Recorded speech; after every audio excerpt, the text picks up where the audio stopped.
I started to do that as like a side hustle, and people started getting jobs. So I would always help people with their resume, and then they would get hits back for job interviews, and then they would start asking me the hard questions about salary negotiation. So then I was like, maybe I need to turn this into an official business.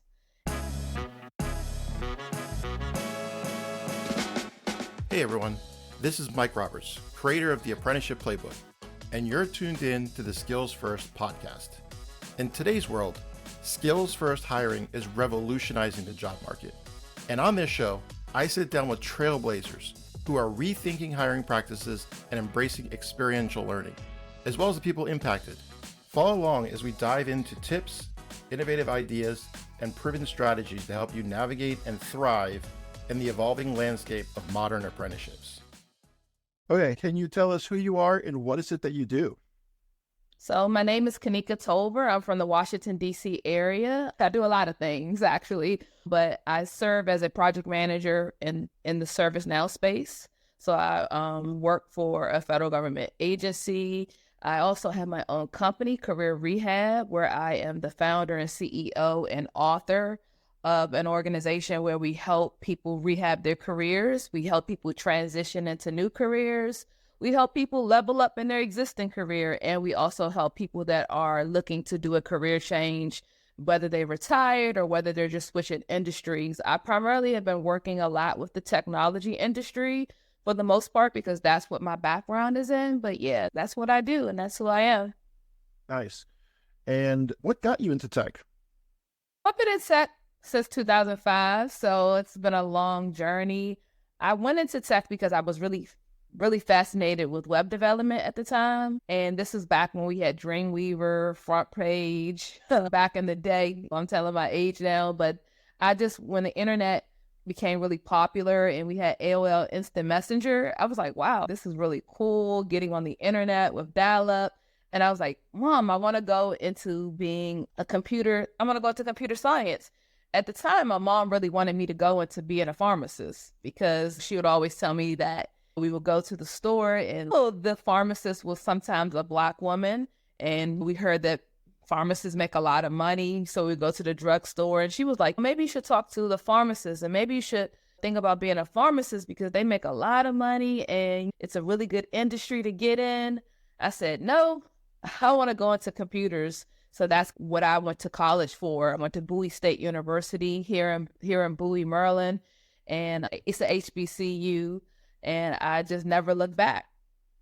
Nice. Shout out to Bowie State.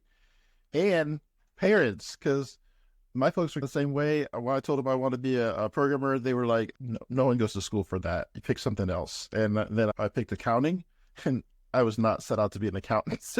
So I had a little bit of that same sort of twists and turns in the journey. So tell us a little bit more about the organization, Career Rehab, you said? Yes, Career Rehab. So I started this company a couple of years ago when I first got my book deal. I have a book titled Career Rehab, Rebuild Your Personal Brand and Rethink the Way That You Work. So I had already been doing career coaching prior to establishing the actual company. I had been doing resume writing, career coaching, working a lot in my local community in the DC, Maryland, Virginia area. So I always was really helping people with their careers, whether it's job interview skills. So I started to do that as like a side hustle, and people started getting jobs. So I would always help people with their resume, and then they would get hits back for job interviews, and then they would start asking me the hard questions about salary negotiation. So then I was like, maybe I need to turn this into an official business. And then I've been pretty much doing those types of activities for 10 years. But when I officially launched my book, I said, it's time to really solidify this and make this a sustainable business. And that's what I did back prior to the pandemic. Nice. So what do you feel is like the biggest challenge for people that look like us to break into tech? Like how do we overcome that? I think the biggest challenge is really being able to show the impact that you can make within an organization. I think getting certifications, watching Udemy videos, or taking a boot camp, I think all those things are great. I think the thing that we struggle with the most is showing our impact, meaning we don't go we don't always know how to go above and beyond to do that in the job interview process. Show projects, show a portfolio. Also being able to really break down a solution by creating a mindset of being, I'm going to analyze the problem. I'm going to troubleshoot. I'm going to configure and really come up with the solution, and being able to explain that solution in the interview process. And just when we get in the job, we sometimes get in our head that we're not going to be able to be successful because we look at our peers, or we look at other people coming in with more experience or more education than us. So I think we really need to take a back seat to just making ourselves feel more comfortable with explaining instead of just trying to memorize information, being able to really implement it and explain it. Nice. Yeah, absolutely. I think when you get those core issues that I think a lot of people deal with, imposter syndrome, it's only exacerbated when you don't see a lot of people that look like you, and then you don't have a lot of people that you can lean on. And so I'm just amazed at the work you've done so far to publish a book and be out there trying to get people jobs. And so I'm wondering, what makes you so passionate about tech? What's your why? I just believe that tech is an industry where there's a lot of endless opportunities. There's a lot of possibilities. I started my career focusing on being a SaaS and .NET developer. And then I leveled up and moved into being a project manager. Then I started to focus in on other technologies like Drupal and WordPress, and focused on doing a lot of website migration projects for big organizations. I think there's no one size fit all to this industry. You can do so many things, and you constantly can be learning. And I always say, the more that you learn, the more that you earn. And that's what inspires me to inspire others to say, years ago, it was a different technology that was hot and popping. Now it's cloud. Now it's AI. Now it's Internet of Things. Now it's cybersecurity. There's so many ways to continue to learn. And now I'm focusing on ServiceNow. I wasn't 4 years ago. I wasn't even was not even introduced to ServiceNow. So every time I go to a new role or new opportunity, it gives me an opportunity to learn something new. So that's what I love more about tech. Yeah, absolutely. And to me, that helps to make the barrier a little bit lower. It's still a big challenge for people to rewire their brain to be in tech and to think like problem solvers. But the fact that it changes so quickly means that it's almost like always a horse race. You got to constantly be learning. And so you can almost always jump in, and you can be pretty proficient pretty quickly if you put the effort in. It's not like you have to take years of experience in order for you to get in and actually start moving up the ladder, so to speak. So I 100% agree. Yeah, I agree too. Yeah, I love it. What do you most look forward to now? What's your next big goal? My next big goal is to really focus in on making Career Rehab its own ecosystem, if that means anything. I met you through Arlen's group, and being a part of a lot of different masterminds and being a part of a lot of different groups where there are people that are trying to change the world just like me, being able to continue to develop my piece in that big change, right? So I have been doing Twitter Spaces for 2 years. Twitter Spaces has been something that I really enjoy doing. I didn't even know audio technology or audio production would be something that I enjoy doing. I want to launch the Career Rehab podcast show.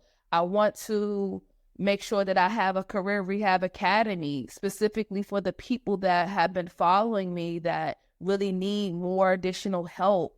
I want to also make sure that I stay intentional about creating really good content online that is free and disposable the way that I have been doing it thus far. And some things always won't be free, right? But there's a lot of opportunity for me to spread my wings as a content creator and as a CEO of the company. I foresee myself really working with more organizations to help more people that look like me get into these roles. That's been like that's when my heart is the most, because I've been in Fortune 500 companies. I've been in federal government organizations, and I see that there's not a lot of people that look like me and you. And I know how to tell them what the blueprint is.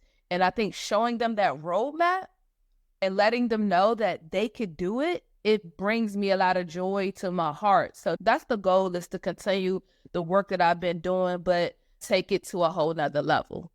Nice. I like it. So who's somebody that you'd like to give a shout out to, or any shameless plugs? Shameless plug. Go buy Career Rehab, the book, on Amazon.com. It's a very short read, but it's a very good read. If you are in the process of transitioning at any level within your career, I think Career Rehab will definitely help you build your personal brand, and it will definitely help you understand how to get the money, power, respect within any organization, or even within your business. So check out Career Rehab. I think it's a very great book. And just stay tuned to my monthly Twitter spaces that are going to take place all 2023. Nice. All right. So last and most important question, what's your favorite snack? Favorite snack? Popcorn. Nice. That's mine right now. I've had many in the past, but yeah, popcorn's lit. Yeah, popcorn's lit. So I love kettle corn, butter popcorn.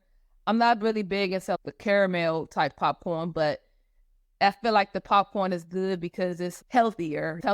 Just so I like to get the smart popcorn. There you go. Love it. Thanks so much, Kanika, for coming on the program. Appreciate it. Thank you.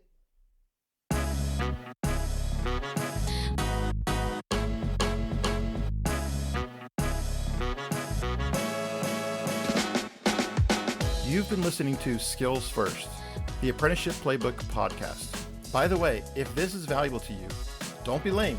Share the game. This is how we know you love it. If you're a company thinking about changing how you hire, please share it so we know this type of stuff is what you want.